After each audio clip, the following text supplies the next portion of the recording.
Good morning, everyone. Retire on Dividends here. Making another car podcast video. For those of you that are new to this type of video, please treat it as if it were a podcast, because obviously the video is useless. I'm driving to work, I hit record, and I talk. And that's pretty much the summary of the video. Some people enjoy it, some people think it's stupid. But, I'll continue to make it as long as some people enjoy it. So anyway, it's cold as hell. I'm in New Jersey. It's supposed to be spring and it's freezing. I think it's spring. I don't even know anymore. But at the same time, I'm supposed to be training for a half marathon and it's not really happening, which is not good. And it's like 2 weeks away. So ROD in trouble. So yeah, I got that going on. Anyway, what else? So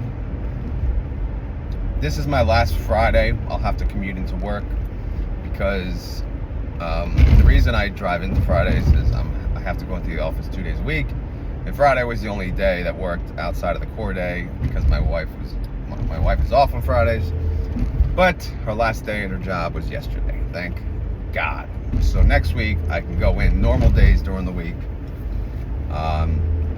which I'll probably still gonna keep doing.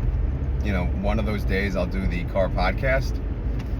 I do it if it's early because I'm not gonna do it. I don't want to do it if I have to, if it's light out and just the roads are busy and I'm probably throwing F-bombs left and right, because of traffic. So if it's early enough, I'll continue to keep this content once a week if you guys are interested.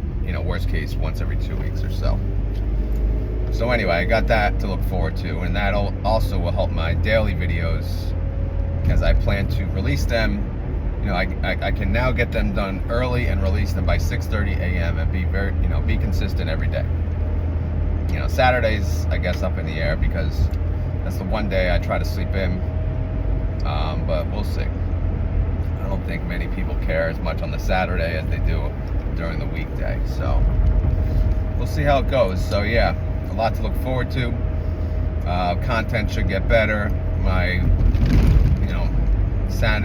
mental sanity will get better. And, income will not get better, unfortunately, but hopefully we'll figure it out. So, what the hell's going on? YieldMax, Defiance, whatever, right? So, how do I feel about YieldMax and Defiance funds? I feel the same. Nothing's changed. The funds are doing what they intended to do. And, they have a goal, and they have to hit that goal. So, one thing people always tell me or ask me in the comments or Discord, I got this money, what should I buy? And obviously, I know it's kind of annoying to hear this answer, but it depends on your situation. It depends on your goals. It depends on everything.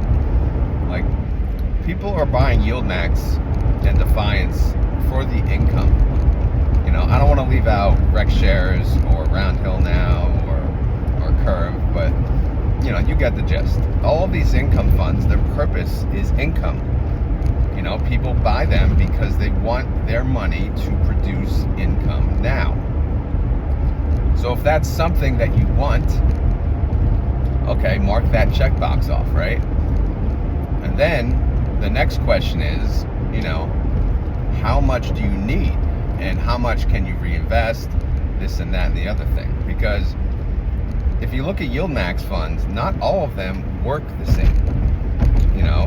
We have, most of them are under one underlying stock.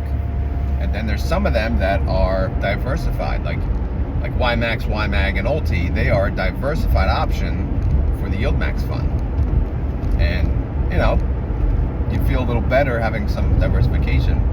But at the same time, when they do options on an individual stock, you can get a better implied volatility, assuming that individual stock has a better implied volatility. But that along comes with risk, you know.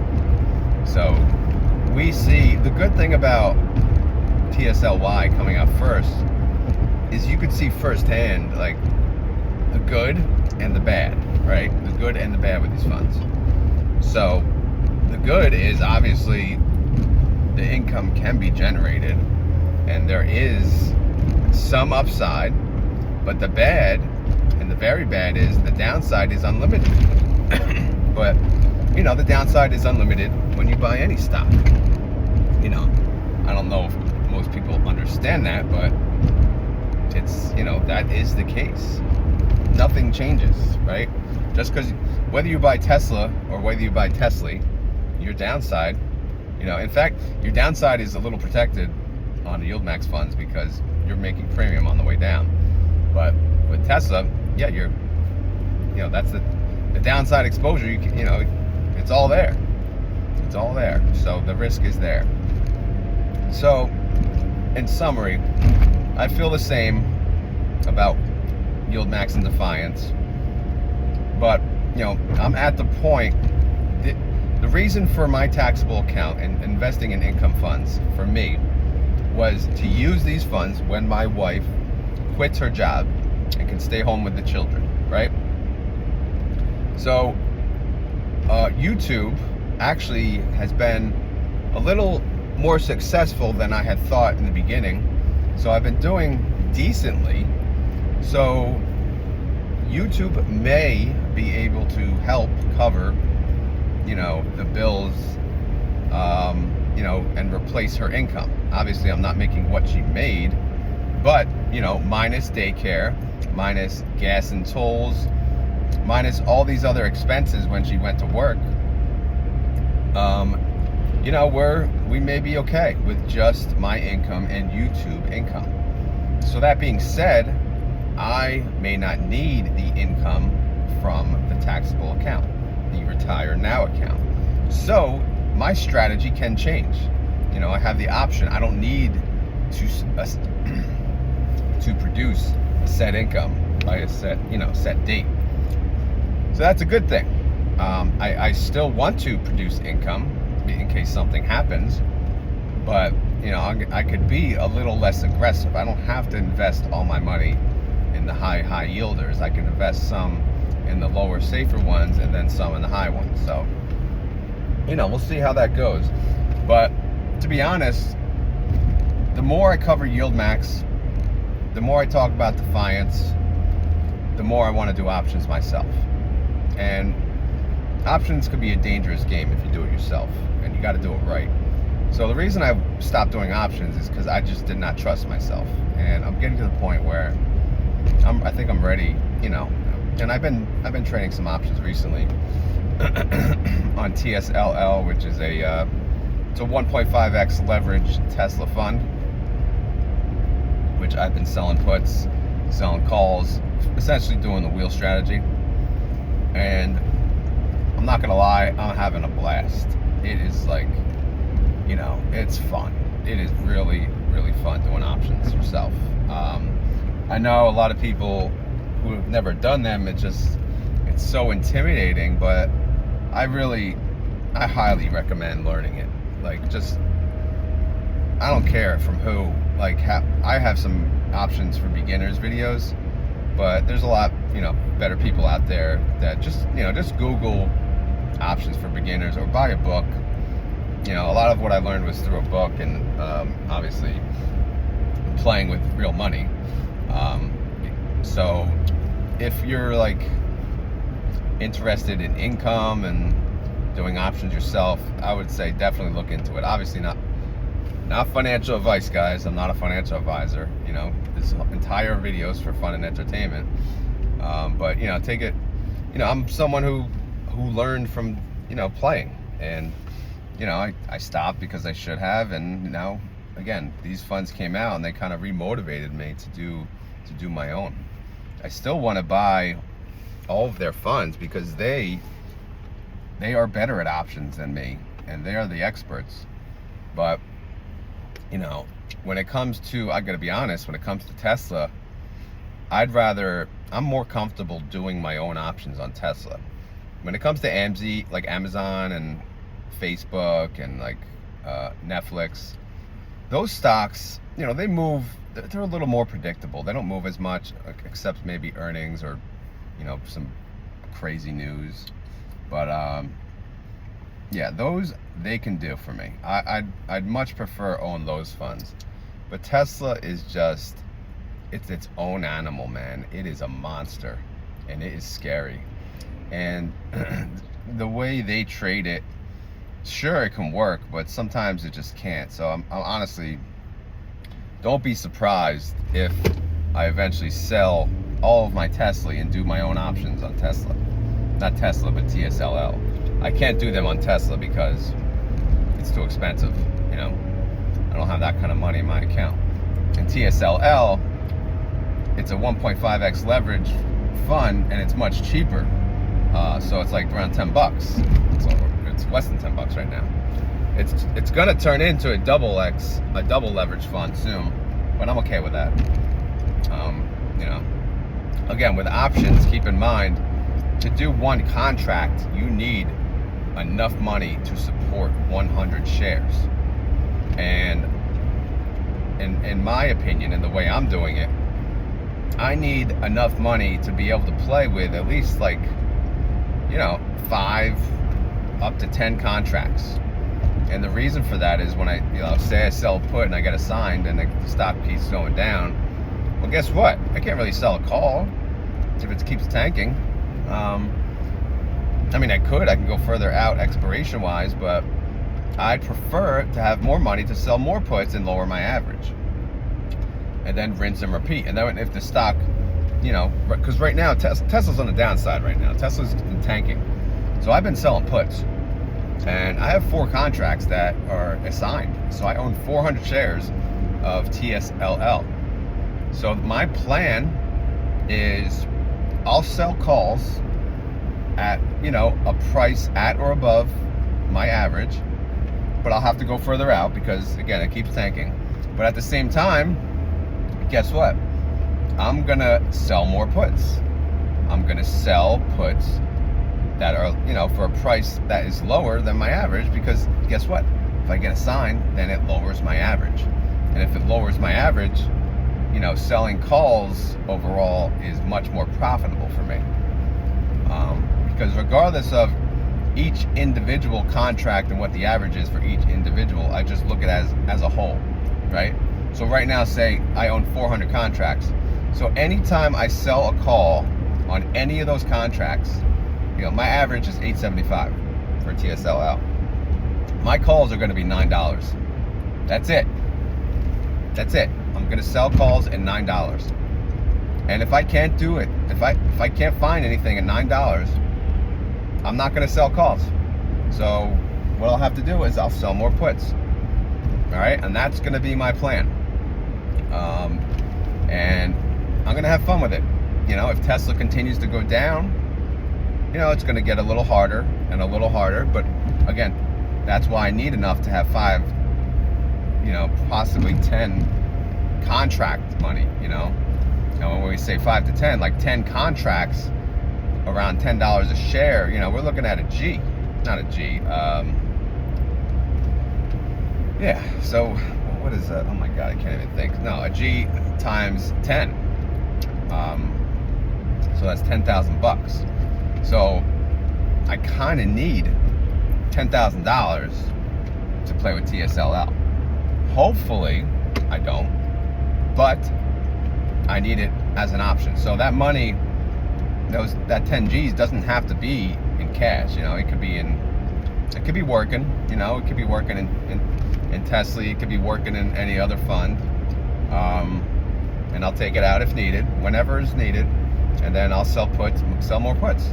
And guess what? When Tesla turns this baby around and it moves up, I don't have to sell puts anymore. I'll start selling calls, and as those calls get assigned, I get more cash. And I can sell calls again at or above the strike price, that's above my average, or at my average.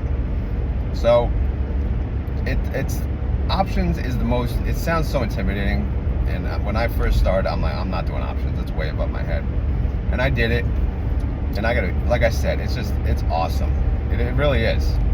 It just changes the game. It makes you rethink about the entire stock market and how it works. Like, yeah, you can make money buying and selling stocks, owning dividend stocks.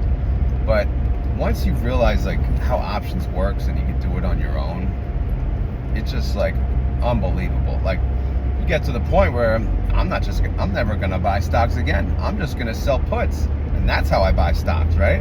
I'm not just gonna outright buy anything. They're gonna pay me to buy stocks, or they're gonna pay me to sell my stocks, and it's a pretty cool feeling. So, if you do have the time, God, this guy's bright behind me, but I highly recommend just checking it out, man. It may be for you, it may not be for you. Again, most people, including myself, would prefer to pay a fund manager to do it for them. But, at the same time, there is a portion, that of funds that I'd like to play with, right? It's my money. I want to play some options too. I don't want them to have all the fun with my money. I keep hearing the bang, and I got my son's baseball bat in the back. But, yeah. God. But anyway, what are we talking about? So yeah, if you haven't learned about options, if you don't know anything about options, check it out, man. It's well worth it. But I'm doing both. I'm paying YieldMax, I'm paying Defiance to do my my trading, and then on the side I'm doing TSLL. Why am I doing TSLL? Well, Tesla's pretty volatile, and I believe in Tesla, and it fluctuates like crazy. But since it fluctuates like crazy, that's a great thing and a bad thing.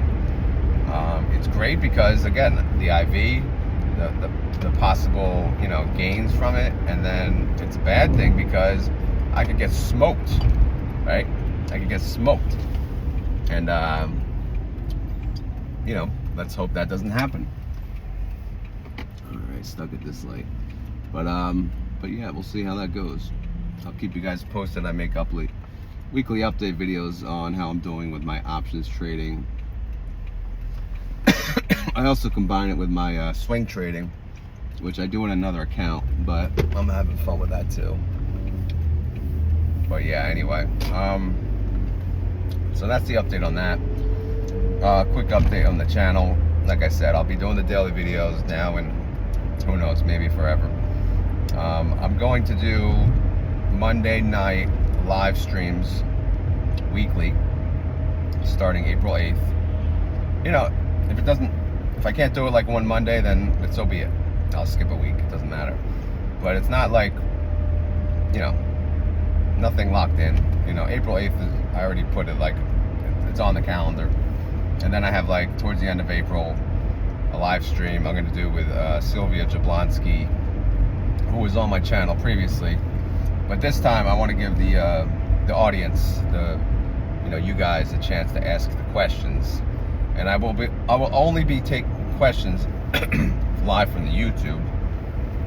I'll also ask in the Discord in advance for people who can't make it if they could send me the questions, and that way, in case there's downtime, I'm not expecting it, but in case there is room, and downtime, I'll ask the other questions that are provided in the Discord. But the priority will go to the people on the YouTube that night asking the questions live, because I'll pull them up on the screen that I'm assuming she'll be able to see.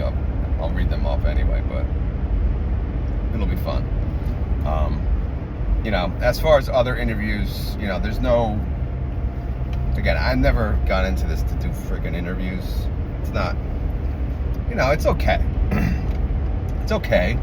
I'm not gonna say it's fun. It's all right.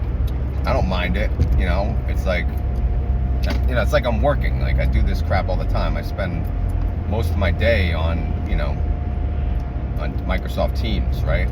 It's not interviewing, but working. So it's the same crap. As long as I know what I'm talking about, I'm okay. But yeah, obviously Jay is someone I'll interview at some point. And then, who knows? I am very curious about the Roundhill funds. So those people, you know, it would be cool to have them. And a couple other people did reach out, like Curve, I think, reached out, and I just said not at this time, and I think someone else did. I've also been having some sponsors reach out, quite a few, and so far, I mean, I told them no thank you, because I don't, you know, some of these channels I listen to and I just hear them like, oh, before I get into my video, I would like to thank my sponsor. Please, if you're interested, please click this link. I don't know, just, I don't want to be that guy. I don't want to, I know sponsorships bring in more money, but maybe I'll get one that's a really good one, the right fit. But as of right now, like, you know, there's a few that reached out, and I'm just like, not doing that. I'm not gonna have like all this different spiels. I like to keep my videos short and sweet. Like, here's the video, I'm done, right? I don't want to sell you crap. Again, if it's the right fit, one day, you never know. Never say never, because obviously, you know, that's how these YouTubers make money, right? They make money via sponsorships. They make money selling memberships, Patreon. Obviously, I'm not doing that, because that's completely ridiculous. You shouldn't have to pay for content. But, you know, and then they make money for people joining their Discord, and they, you know, but sponsorships, you know, that, I'm not gonna compare that with the other crap, you know, making people pay for memberships. But I think sponsorships are cool. But again, it has to be the right fit for your channel and what you do. You have to believe in it, or else you're kind of fake, right? And you're lying. Like, so one thing I pride myself on is I am not, you know, I tell the truth all the time. I'm not fake. I'm not even good at being fake. I don't want to, you know, so, and I'm not a hypocrite. So I would never say do this or get this when I think it's a bad idea. So that's why I'm not really interested in sponsorships on brokerage platforms I don't even use, right? Or research platforms I don't use. Like, what would be the point of that? Like, how is that fair to the audience that you do that, right? Oh, just so I can make money? No, that's not cool. But because to me, my opinion on investing, you should not have to pay for anything. Yeah, sure, pay for books, but as far as information, that shit is free, man. You go on the internet, that should be free. You watch YouTube videos that are free. If they make you pay, you don't watch them. It's simple as that. If there's a membership fee to watch a video, screw that, you know? I used to, you know, I loved certain YouTubers, and like as soon as they switched, like, oh, join my Patreon, I'm like, unsubscribe. I just can't do it. Maybe that's just me, but I don't know. They're getting the greed, man. The greed, it gets to them, and it sucks, but it is what it is. But anyway, I just wanted to kind of give an update on my channel, but hopefully, you know, my channel gets a little better in time. Certain things I won't do, like, I don't think I'll ever be editing videos. You know, what you see is what you get. I record, I post, and that's it. So I know there's a lot of people that ask, can you do this? Can you do time? Put a time thing for certain funds. I'm like, no, because I make my videos. I don't have time. I make them, I post them, I go to work. That's my time. Like, there's no editing time. Like, I don't have time to edit. I don't even know how to edit. So that's just not my channel. My channel is simple. It's just basic stuff, and it's certainly not worth paying for it, nor would I ever ask for people to pay for it. So that's the update. All I ask, you know, people ask how, you know, they write in the comments, how can I help support your channel? How can I pay you? And, you know, there's ways through YouTube, but I'm still not going to tell them how. if they figure that out on their own, that's fine. But I'm not going to say, yeah, you could pay me this way. I'm just going to say, just keep watching, because the watch hours equal income, right? That produce ads, and I get paid for ad revenue for YouTube, and that's enough. That's fine. I'll make it work. If it's not, obviously I have to do better content to create more people to watch. One thing the problem with my videos is they're only good for the day, right? They're relevant for the day. So they're not ideal for ongoing, watch hours, right? So I do understand that. So it is what it is, but I do like doing the daily videos. So yeah, that's the update to my channel. And I'm not going anywhere. I'm having fun. As long as I'm having fun, I'm gonna keep doing it. And but anyway, speaking of YouTube, I mean, there's such drama in YouTube, man. Never thought about it, but there's like YouTubers making videos about other YouTubers and how they suck or how they don't know anything, and like, why? I just don't understand it. Like, it's people in the same niche too, like the finance niche. Like, these people are just like, I don't get it. Like, what is the point? Like, how do you benefit from talking about other people's channels? Like, is there a purpose to that? Like, to say, okay, this guy invests in these funds, and these funds are horrible, and this guy doesn't know anything. Like, that's what your videos are? I don't know. I just see it as well, it's disrespectful, number one, and number two, it's ridiculous, and it's probably clickbait for most people. But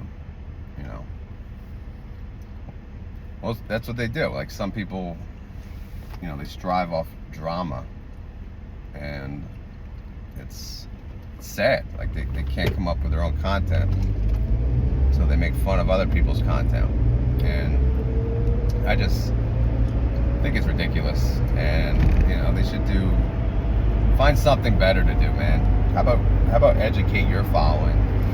But again, if people need subscribers, they'll do anything, man. They'll sell their children, and that's the problem. Like, they'll just go, like, and of course they'll sell you clothing and this and that, and join my this membership or this and that. It's like, that's not the world I want to be in. I'm gonna be in my own little segment of YouTube, on my own, just making my videos. I'm not gonna make fun of anyone for doing, oh my God, or this was horrible, this video is horrible, or their investment strategy is horrible. No, their investment strategy is for them. So more power to them. Just because I don't do it, it's wrong? No. Everyone has their own investment strategy. And guess what? If they like it, good for them. That is their strategy, and it works for them. So be proud for them. Why make fun of them? What is the point? What do you get from that? Like, I don't know. I don't get it. Again, I'm assuming it's all for clicks, and these people aren't really like that in real life. But you know how it goes. It's kind of like they always call them like the keyboard warriors and whatnot. But who knows, man? It's messed up out there. But I just want to say, to all you YouTubers out there, there's no need, man. It's all love. We're all in the same world. There's plenty of room for all of us. There's no need to knock one another down. Instead, how about just having a conversation, maybe? If you want to talk to that person that you don't agree with, have a conversation with them, instead of just like making fun of them or putting their face on. It's just so messed up. But that's what it is, man. It's like, it's a YouTube. It's like it's its own little social media platform, and they all like the very popular ones, people love making fun of Dave Ramsey because they think it's clickbait for them, or they make fun of me, Kevin, because these are popular, very popular people. But then they do it to the lower, YouTubers who are just here to try to help people too, and I don't get it, man. Anyway, enough about that. What else do I got going on? Not much, man, not much. I'm almost at work. I'm probably gonna end it here, actually. I think that's enough. That's about 30 minutes. 30 minutes is always a good time. I don't want to do, like, my commute is an hour. Me just talking for an hour, I can imagine how awful that is. But yeah, I'll just end it here on that note. But like I said, if you guys enjoy the Commute podcast, just let me know again, because I kind of need to be reminded, unfortunately, because, like, to me, like, nobody wants this crap. But if people like this rambling, then I'll do it. I'll do it maybe half-hour stints going forward, halfway through my commute. And that way the other half I can listen to, all the other great YouTubers out there. And I listen to a lot of great YouTubers, right? But yeah. Anyway, I hope you guys enjoyed this. As always, not financial advice, not a financial advisor.